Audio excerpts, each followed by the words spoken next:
Ngayong araw mga ka-agri ay nandito po tayo ngayon sa area ng iba naming mga alaga. So bukod po kasi sa mga manok at pato ay marami pa po tayong alaga dito na inaalagaan. Kaya kung mapapansin nyo minsan ay tayo po ay nalilate na pumupunta dun sa ating bagong farm. So meron pa po tayo ditong 7 kambing, bali 7 na lang po yung natitira. Dahil nga po yung mga iba is binibenta natin. And yung iba is nakatay na rin po natin mga ka-agri. So nag-aalaga rin po kami ng mga kambing dahil nga sa maganda rin po mag-alaga ng kambing dito, lalo na maluwag itong aming area. So kung makikita nyo is medyo malaki yung pastulan. At maganda rin po siyang ibenta dahil nga sa marami po ang kumakain dito ng kambing. So madalas po na naghahanap ng mga kambing dito ay yung mga may birthday or yung mga sa okasyon mga ka-agri. Last December is napakarami po nating napaanak. Kaya lang sa sobrang lamig po siguro ay hindi po sila pinalad na mga ka-agri mabuhay. Bali last December ito lang po yung maswerteng nabuhay, si Brando. So kung sino pong nakakaalala kay Brando, siya na po yan mga ka-agri. Napakalaki na po niya, maskulado. And ito naman po yung naging anak nitong nakaraan lang, magtutumas na po yata siya. So kung papansinin niyo po mga ka-agri is iba na po yung ng tenga nito, medyo mahaba na dahil nga sa na-cross po natin ito sa Anglo-Nubian.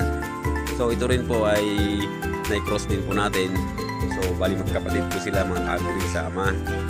At itong mga itim naman natin, so ayan, saka yung ina nito. So yan po dati yung mga nabili natin na binabay and sell natin.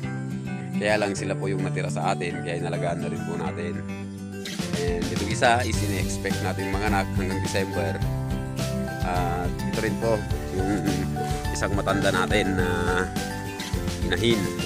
So ito po ay ino-observe na lang po natin kung magiging maganda yung panganganak niya ngayon. Kung hindi pa rin po ay talagang i-dispose na rin po natin siya. Last time kasi na nanganak siya ay namatay po yung 2 anak niya. So sayang, babae po yung 2 anak niya. At na-cross din po natin sa Anglo-Nubian, kaya sayang mga ka-agri. Hindi na po siya nagpadede nun. Bali binilhan po natin siya ng gatas yung mga anak niya, kaya lang hindi na talaga nabuhay. So ito rin po yung ina ni Brando. So hindi po natin alam kung sampaan na. Kung hindi pa, papasampahan natin ulit sa susunod. So ito na rin po yung natitira naming mga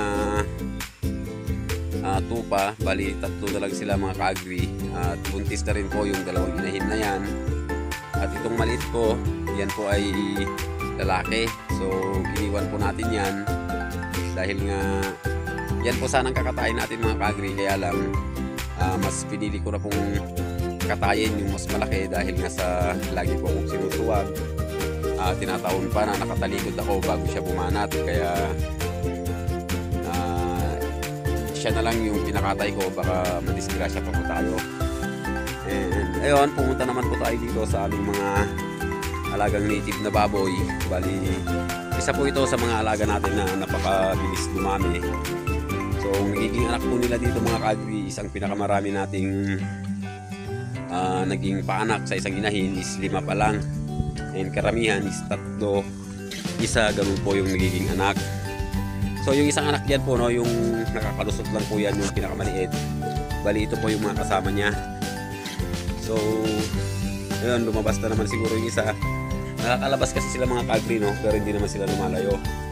So mayroon pang 5 dito. At yung isa nabanusot na po mga ka-agri. So hindi ko alam kung na pag-iwanan siguro pag kumakain. So lalaki naman po yun. Pagka medyo lumaki ng konti, baka ipakatay na rin po natin. Dito naman sa natin, sa pabahay ng ating mga Muscovy ducks. So pinag-iisipan po natin kung sisirain po natin to or i-maintain natin, dahil parang gusto ko po dito na magpatining yung mga ibebenta natin na mga pato mga ka-agri, mga lalaki. So dito ko po alagaan. maayos pa naman po itong pabahay and medyo maganda dito dahil ngayong may source din po ng tubig. Summer lang po talaga ang nagiging problema dito, kaya yun po yung isa na napagpasyahan natin na lumipat dun sa bago nating area. Tapat kasi ng bukal yun mga ka-agri. So dito naman yung isang inahin natin na bagong panganak. So ayan po yung isang anak niya, yung dalawa siguro medyo nagliwaliw na naman. So lumulusot kasi sila doon mga ka-agri sa may bandang likuran. So ayan, bali tatlo po yung naging anak niya mga ka-agri. So marami pa po tayong alaga no mga ka-agri na naiwan dito sa ating unang area. And kaya po nandito ulit tayo ngayon. So ayan nga, mini-maintain natin. Gaya nga po ng nasabi ko nung nakaraan is magpo-focus na lang tayo dito sa pagtatanim ng prutas at gulay. And ayun nga, maswerte mga ka-agri dahil nga nag-order tayo ng 5 pirasong lansones at 5 pirasong rambutan. So galing pa po ito sa Davao, in-order namin. Bali, taglima lang muna mga ka-agri dahil dito lang naman sa harap natin itatanim. So sa Bandarean is hindi pa siguro. And sa ating bagong area is inaayos pa natin bago tayo magtanim. So ayun po sa ating napagbilhan ay hanggang 5 years is mag-start na po siyang mamunga. And yung iba daw is 3 years na pabunga na po nila yung kanilang nabili. So depende po yan sa variety siguro mga ka-agri. At dito rin po natin sila binabalak na itanim sa may bandang harapan. Dito bali lilinisan natin yan. Doon siguro sa harapan yung lansones mga ka-agri, dahil nakakita na ako ng puno ng lansones is hindi po siya masyadong masanga. So dyan po natin siya itatanim sa unahan. And dito sa pagitan is itatanim natin yung mga rambutan. So dito, ang sabi po sa atin ng mga ka-agri no, ng napagbilhan natin, yung rambutan daw is 7 metro po yung agwat. So siguro dahil sa mga sanga niya, tamang-tama lang po siguro yun na interval, kaya susundin po natin yung sinabi nila. And sa lansones, pwede pong 5 to 4 meters daw. So ayun, titignan po natin mga ka-agri. May mga tanim pa kasi tayo ditong mga mga nyog. So yan po ay mga dwarf coconut. So hindi pa sila namumunga dahil nung una po ay talagang kawawa po sila sa kambing, kinakain po sila ng kambing. Ngayon lang po sila nakaka-recover. And kung maalala nyo mga ka-agri, mayroon po tayong dalawang cuttings pa ng grapes. Dito ko po binabalak ilagay sa may bandang mga kawayan na to. Ayusin na lang natin para maging trailings nila.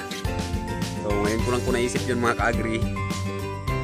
Iniisip ko kasi itong mga nyog baka matakpan, pero hindi naman siguro ganun kakapal yung magiging dahon ng ating ubas. So talagang marami tayong binabalak ngayon dito sa area na to. So unang-una is lilinisan muna natin. And mayroon kasi akong doon mga ka-agri no, may hagwire pa ako doon na binaklas. So gagamitin ko po sana yon sa bandang likuran. Kaya lang parang dito ko na lang po siya ilalagay sa may side dito. So babakuran na lang po natin yan para hindi na makapasok yung ating mga alagang kambing kahit na makawala na po sila. So yun po siguro ang gagawin natin para maging safe yung ating mga tanim. So magtatanim din kasi tayo dyan ng gulay mga ka-agri. So yung mga talong natin siguro doon sa na seedling, dito na po natin i-transplant. At ayan, marami tayong dapat ayusin dito mga ka-agri dahil nga napapabayaan natin. So ito siguro is natin, lalagyan natin ng kahoy para tumuwid siya. So lahat po sila mga ka-agri, itong ating mga lemon. So sayang itong mga ka-agri no, lalaki ng bunga nito, pero ngayon ganito na lang. So kunin ko na rin itong mga hinog para magamit. So palalaki po dati yung bunga nito mga ka-agri. Hindi ko alam baka napaglihian or ano. Kailangan talagang asikasuhin itong ating mga naitanim dahil sayang naman. So nakapokus lang kasi tayo sa may bandang likuran. dito naman sa harap is napapabayaan natin. So bigyan natin ng magandang time para maayos natin din itong bandang harapan mga ka-agri. So sa ngayon is yun lang po yung ating may share.